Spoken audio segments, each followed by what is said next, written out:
का वर्णन भगवान का आता है। पहले तो भगवान का वर्णन है, श्री कृष्ण की लीलाएं चल रही हैं। कृष्ण क्या है? हमारे शरीर में कहां पर है कृष्ण? कृष्ण शब्द जो है आत्मा का प्रतीक है, आत्म तत्व का प्रतीक ही कृष्ण है। और जिस प्रकार आत्मा के बिना शरीर का कोई अस्तित्व नहीं है, उसी प्रकार यदि हमारे जीवन में भजन नहीं है, परमात्मा के प्रति चिंतन यदि हमारे अंदर में नहीं है, तो हमारे जीवन का कोई महत्व नहीं है। यहाँ पर 3 माताओं का वर्णन आया। देवकी ने भगवान को जन्म दिया और यशोदा ने क्या किया? पालन पोषण किया। और एक कौन आई मां बन करके? पूतना भी मां बन करके। तो 3 माताओं को दिखाया गया, एक ही मां एक होती है। जिस प्रकार जगदम्बा एक है, लेकिन महाकाली, महालक्ष्मी और महासरस्वती 3 रूपों में प्रकट हो जाती है, उसी प्रकार से संसार की मां भी एक होती है, लेकिन उसके आचरण इतने परिवर्तित होते रहते हैं। कभी वही काली का रूप प्रकट कर देती है, कभी सरस्वती का, कभी लक्ष्मी का, कभी वही सतोगुणी हो जाती है, कभी रजोगुणी और कभी तमोगुणी। यदि माँ सतोगुणी रहती है तो संतान भी सतोगुणी होती है। माँ का गुण यदि रजोगुणी प्रभावी होता है तो संतानों में भी ऐसे गुण आते हैं। और ये प्रकृति भी 3 प्रकार की है, जो हम प्रत्येक प्रथम दिवस से चर्चा कर रहे हैं। त्रिगुणात्मिका सृष्टि है। संसार में परमात्मा के अवतार के कारण भी 3 ही हैं। परमात्मा सृष्टि की रचना करते हैं, पालन करते हैं और संहार करते हैं। और परमात्मा जो है आध्यात्मिक, आधिदैविक और आदि भौतिक तीनों प्रकार के दुखों की भी निवृत्ति करते हैं। तो यहाँ पर जो पहली माँ के रूप में आई वो देवकी आई। देवकी क्या है? उन्होंने जन्म दिया है भगवान को। रजोगुणी प्रकृति है देवकी, और जन्मदात्री माँ है भगवान की। और जन्मदात्री माँ के गर्भ से जन्म लेकर के स्वयं माँ भी कैद में है, और भगवान भी इस प्रकार की स्थिति को प्राप्त हुए। और दूसरी जो माँ है, कौन है? यशोदा। यशोदा ने क्या किया? देवकी ने तो जन्म दिया, रजोगुण है जन्म देना, और यशोदा ने प्रेम से भगवान का पालन पोषण किया। वो सत्वगुणी माँ है, सत्वगुणी प्रकृति है यशोदा, जिसका प्रेम प्राप्त करके भगवान कृष्ण वृद्धि को प्राप्त हुए। और जो पूतना है वो तमोगुण का प्रतीक है। और तमोगुणी कौन है? जिसे आत्म तत्व नहीं सुहाता है, वही तमोगुणी है। और वही पूतना तमोगुण का अवलंबन करके स्तनों में जहर लगा करके वहां गई। और ये प्रकृति का जो तमस तत्व है, यही जीवात्मा को परमात्मा की भक्ति से विमुख कर देता है। तो ये जो माताएं हैं ना 3, वस्तुतः एक ही माँ है। हम ही होते हैं ना, कभी बड़े खुश हो जाते हैं, कभी दुखी हो जाते हैं। तो ये मनुष्य की भावना है, इसलिए भावनाओं पर नियंत्रण रखें। माँ जैसा स्वरूप, जैसा गुण प्रकट करती है, संतानों में तदनुरूप संस्कारों का समारोपण होता है। ये मुख्य कथा है। आध्यात्मिक चिंतन ये है। भगवान का पालन पोषण कहाँ हुआ? गोकुल में हुआ। गोकुल क्या है? गोकुल एक स्थान का नाम है, लेकिन गो शब्द हम बार बार चर्चा कर रहे हैं ना। गो माने इंद्रिय भी होता है, कुल माने समूह। हमारी इंद्रियों का समूह ही गोकुल है। गोकुल में भगवान ने दिव्य लीलाएं दिखाई। तो इसी प्रकार हमें मानव शरीर प्राप्त करके अलग अलग प्रकार की लीला मनुष्य भी करता है। तो इसलिए अपने इंद्रियों पर नियंत्रण रखें। मुख से स्वच्छ शब्द बोलें, कान से अच्छी बातों को सुनें, आंखों से अच्छी वस्तु को देखें, हाथों से अच्छा कार्य करें, पुण्य करें, मंगल करें, सेवा करें। यह है गोकुल का। इंद्रियों को, जिसकी इंद्रियां वशीभूत, जो इंद्रियों के वशीभूत हो जाता है वो असुर हो जाता है। जो इंद्रियों को सही दिशा में, कानों से भगवान की कथा सुनता, मुख से पवित्र वाणी उच्चारण करता, वेद पाठ करता है, समाज सेवा करता है, वही सुर है, वही देखता है। तो इसलिए गोकुल माने इंद्रियों का समूह। अपनी इंद्रियों के समूह को नियंत्रित रखो। बुद्धि के ऊपर में विवेक का नियंत्रण रखो। वृंदावन में भगवान ने रास रचाई। क्या है वृंदावन? वृंदावन जीवन की एक पवित्र अवस्था है। वृंदावन में तुलसी भी होता है, तुलसी वन को भी वृंदावन कहा जाता है। मन का जो श्रेष्ठ उच्च क्षेत्र है, उसी को वृंदावन कहा गया है। भगवान ने गोवर्धन की पूजा करवाई। गोवर्धन क्या? गो माने इंद्रिय, वर्धन माने बढ़ाना। अर्थात अपनी इंद्रियों को भगवत भक्ति के मार्ग में बढ़ाओ, परमात्मा का चिंतन करो, नकारात्मक शक्ति मत आने दो, सकारात्मक शक्ति का अवलंबन करते हुए अपनी शक्ति को नित्य बढ़ाओ और समाज सेवा, देव सेवा, भगवत सेवा, पितृ सेवा में निरंतर गतिमान रहो। ये गोवर्धन का अर्थ है। आप कहाँ चले गए हैं भगवान? मथुरा से नहीं, गोकुल से मथुरा। मथुरा में कौन रहता है? कंस रहता है। मथुरा भी जो एक स्थानवाचक शब्द भी है, लेकिन मथुरा जो है जीवात्मा का भी प्रतीक है। देहाशक्ति से विक्षुब्ध जो मन है वही मथुरा है। और कंस क्या है? देहाशक्ति में डूबे हुए जीव का साक्षात प्रतिमान है। वो इंद्रियों में नियंत्रण नहीं है उसका, देहाशक्ति में डूबा हुआ है। तो इस प्रकार जो जीव देहाशक्ति में डूब जाता है, केवल शारीरिक बुद्धि रखता है और अध्यात्म तत्व से विमुख हो जाता है, उसकी गति कंस की जैसी होती है। जो अपने बहन को बहन की दृष्टि से नहीं दिखता है, जो अपने पिता से केवल संपत्ति की इच्छा रखता है, जो अपने सैनिकों को केवल अपने सेवा में संलग्न कर देता है, जो केवल इंद्रिय वर्धन करने के लिए कार्य करता है, उसी को कंस कहा जाता है। यदि आज भी हम ऐसा व्यवहार यदि हमारा है तो हम ही कंस हैं। कोई माँ यदि पूतना का जैसा व्यवहार कर रही, वही पूतना हो गई। यदि प्रेम उमड़ गया तो वही यशोदा हो गई। तो ये सारे भागवत के प्रसंग तो हैं, लेकिन ये आध्यात्मिक रूप से हमारे जीवन के प्रसंग हैं। इनको समझना है। फिर भगवान ने अंत में द्वारिका का भी निर्माण किया, जो आगे आप समझ करेंगे। द्वारिका क्या? द्वार माने जैसे घर के अंदर प्रवेश करते हैं तो दरवाजा खोलते हैं, परमात्मा भक्ति की ओर उन्मुख होने का द्वार ही द्वारिका है। और फिर अंत में समुद्र में द्वारिका का भगवान ने निर्माण किया। समुद्र क्या? धैर्य का प्रतीक है। इसलिए किसी भी अवस्था में धैर्य मत खोइए। विपत्ति के समय मनुष्य का सबसे बड़ा मित्र धैर्य ही होता है। विपत्ति धैर्य मथाभिलय क्षमा। विपत्ति के समय में धैर्य ही मित्र है। इसलिए भगवान ने अंत में द्वारिका का निर्माण समुद्र के अंदर किया और सारे प्रेमी लोगों को वहीं रख दिया और अपना मथुरा में आ गए थे बलदाऊ को लेकर के जरासंध के साथ लड़ाई करने के लिए। तो ये प्रत्येक शब्द भागवत के हैं, प्रसंग भी हैं, लेकिन यदि आप इनका चिंतन करते हैं, ये हमारे व्यवहार और हमारे जीवन में ही है।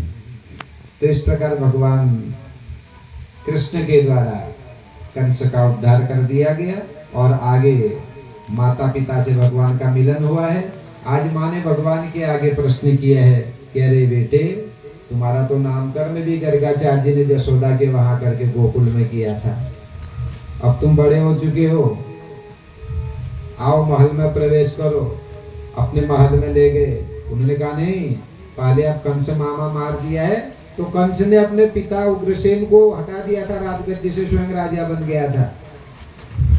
तो इसलिए भगवान ने पहले उग्रसेन को मथुरा का राज्य सौंपा और जितनी भी कंस की संपत्ति थी सब वही भगवान ने दे दी। और उसके बाद वो माँ से मिलने गए हैं और माँ ने आज प्रस्ताव रखा कि अब तो आपकी अवस्था बड़ी बढ़ चुकी है, इसलिए अतसूरसुतो राजन् पुत्रयो समकारयत् पुरोदशा ब्राह्मणश्च यथावत् द्विज संस्कृतिम्। माँ ने कहा कि बेटा अब तुम्हारा जनेऊ कर देते, यज्ञोपवीत संस्कार कर देते। तो वो सबसे बड़ा संस्कार है, जनेऊ संस्कार है। लेकिन आश्चर्य की बात है, आज हमने सबसे हल्का उसी को बना दिया।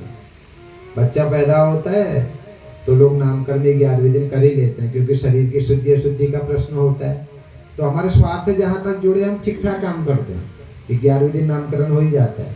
किसी घर में कोई बुजुर्ग चला गया, 12वें दिन पीपल पानी हो ही जाता है। साल के अंत में वार्षिक श्राद्ध भी हो जाता है। सब चीज समय पर होगा, लेकिन जनेऊ के लिए लोग नहीं सोचते इतना, जबकि जनेऊ सबसे बड़ा संस्कार है और उसी से हमको द्विजत्व की प्राप्ति होती है। यज्ञोपवीत धारण करके ही हम यज्ञ में बैठने के अधिकारी होते हैं और हम सर्वाधिक हल्के में उसी को ले रहे हैं। कई बार जो है शादी विवाह की तैयारी हो जाती है और पता चला कि वर्जी का जनेऊ नहीं हुआ है और उसी समय लोग डाल देते हैं। चलो ये तो तब भी बात समझ में आती, चलो याद नहीं रही, लेकिन कई बार तो मैंने स्वयं देखा यही क्षेत्रीय स्तर पर। पता चला कि माँ बाप या कोई परिवार का माँ जी वृद्धि मर गई और कोई अब कंधा देने वाला भी नहीं है, जनेऊ वाला अग्नि दहन करने वाला। तो माँ के मरने के बाद भी लोग करें कुशा की जनेऊ डाल दो और फिर ये टेस्टी करें, या फिर मरने के पहले दिन एक आध सांस लागी भर में और मैं चलो जनेऊ हूँ। जिस माता पिता ने यथा समय अपने बच्चों का संस्कार नहीं किया ना, फिर मरते समय इतना उतावला होने की कोई आवश्यकता नहीं, क्या करेगा वो। लेकिन नहीं, लोग फिर धर्मभीरु है ना, वहां पर बहुत चिंतित हो जाते हैं, अरे तबियत क्रिया को करो, पानी नहीं मिलो तो पानी मिलने के लिए तैयारी करनी पड़ेगी, समय को जानना पड़ेगा, समय पर संस्कार करिए।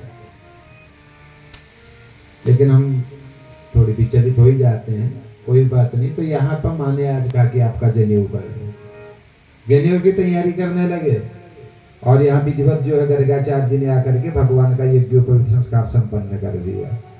गर्गाद्यदुकुलाचार्याद् गायत्रं गतमास्थितौ प्रभवौ सर्वविद्यानां सर्वज्ञौ जगदीश्वरौ।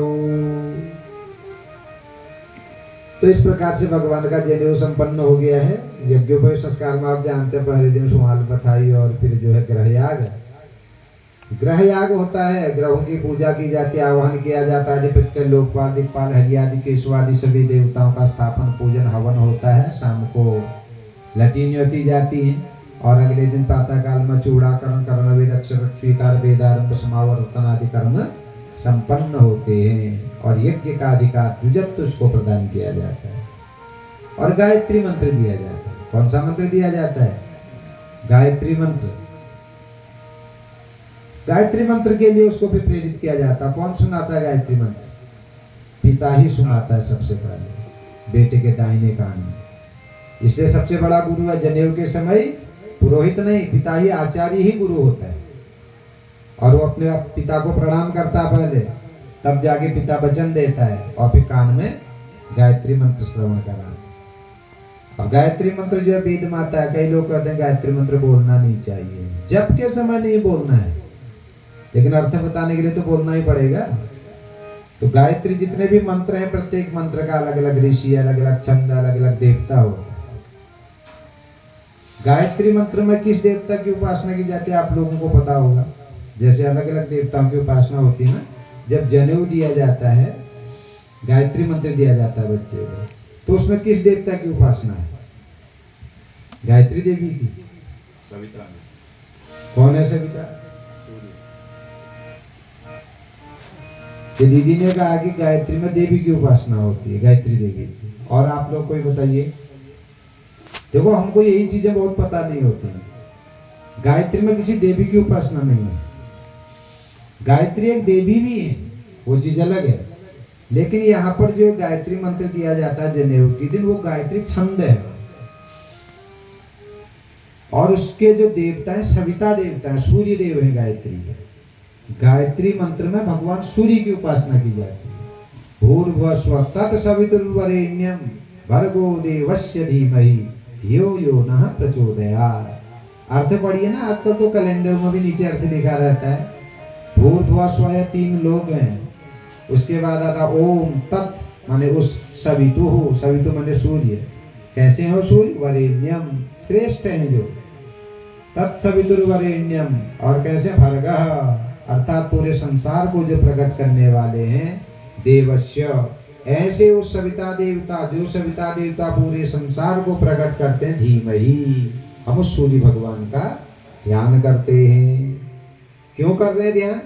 धियो यो नः प्रचोदयात्। वो सूर्य भगवान हमारी धी माने बुद्धि को, नः माने हमारी, प्रचोदयात् माने श्रेष्ठ कार्यों में प्रेरित करें।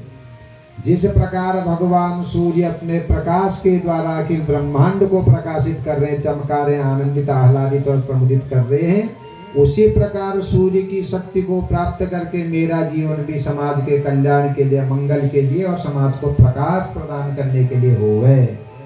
इस भावना से हम सूर्य की उसमें क्या करते हैं? उपासना करते हैं। ध्यान रखना चाहिए, गायत्री मंत्र में सूर्य की उपासना है। गायत्री मंत्र जो वैदिक मंत्र है, वैदिक छंद गायत्री छंद है, वो गायत्री छंद है वहां पर।